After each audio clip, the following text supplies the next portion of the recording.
Hello, juniors, class of 2020.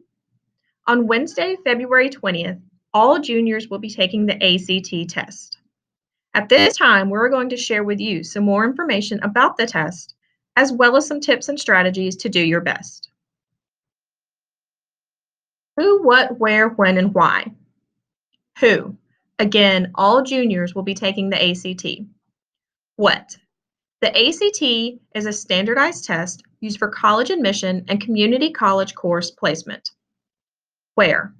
Most students will be testing in the 1000 building in pods. Room assignments will be announced soon. When? Wednesday, February 20th. Mark your calendars. And why? Four-year colleges require test scores as part of the application process, and community colleges can use the test scores for course registration purposes. Therefore, this test is going to be an important part of your college application process that you will begin next year as seniors. Typically, students have to pay for the ACT and come to school on a Saturday morning to take it. Wednesday, February 20th is your one time to take it for free. This is your opportunity to take the ACT for free and send your scores to 4 colleges or universities for free and free up one of your Saturday mornings. Take advantage of this opportunity to prepare for and do your best on this test. Doing well the first time could help you avoid having to take an additional standardized test for college admission. What does the ACT look like? The ACT consists of 5 sections. Section 1 is English with 75 questions. Section 2 is Math with 60 questions. Section 3 is Reading with 40 questions. Section 4 is Science Reasoning with 40 questions. All questions in Section 1 through 4 are multiple choice. The last section is the Writing section. The writing test consists of one student-produced essay on a given topic stated in the form of a prompt. This section lasts 40 minutes. Total testing time is 3 hours and 35 minutes, with a 10-minute break after Section 2 and a 5-minute break before the writing section. Tips and test-taking strategies. How is the ACT scored? You get 1 point for correct answers.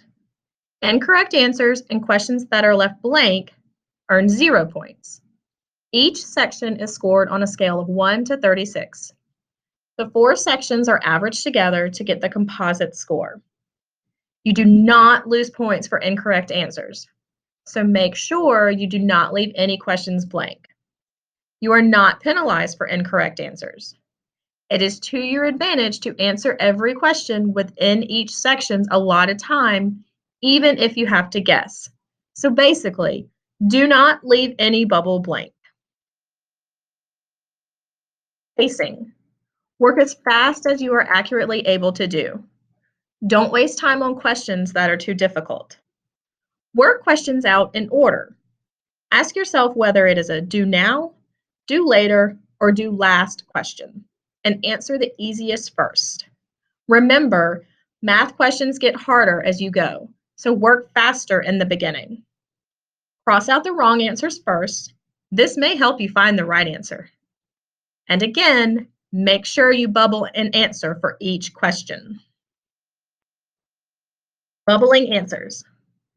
Some students like to circle the answer in the book first and then go back to bubble answers. If you work the test this way, do a page at a time so you don't run out of time to bubble. Check your answer sheet as you go along to make sure your answers match up.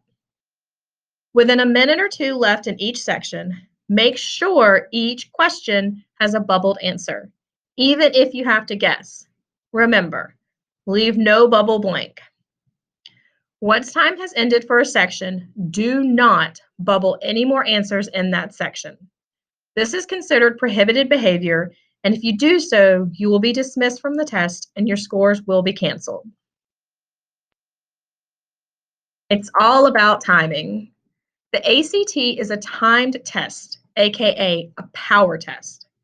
It is testing how accurately you can answer questions within a short amount of time. Since this is a time test, Have a game plan to manage your time. You cannot move through the questions as slowly and carefully as with a normal test. Don't panic if you do not complete a section. The ACT is designed in a way that most students will not complete each section within the allotted time. That is why you are encouraged to bubble any blank circles within the last couple of minutes. Stay calm and move on to the next section when instructed. How do I prepare? Take a test or two before the day of the test. Visit www.act.org for practice tests. This can be helpful in terms of timing and pacing for the real test, as well as making yourself familiar with the content of the questions. Use the practice test booklet that was handed to you today. Start preparing early. Do not wait until the week or the day before. Doing a little bit of studying each day goes a long way, so no cramming. Studies show that you can study for this test, and studying can increase scores. Ask any questions you may have about the ACT before test day. Get a good night's sleep before the test, and eat a good and healthy breakfast. Test day is here. Leave all electronic devices, phones, etc. outside of the testing room. You know the drill. Bring your calculator on the day of the test. They will not be provided. Bring your ID on the day of the test so the classroom test administrator can ID you. Bring a snack and/or a bottle of water to have during the 10-minute break if you would like. Otherwise, no eating or drinking during the test. And of course, bring your best for the test. See you on Wednesday, February 20th.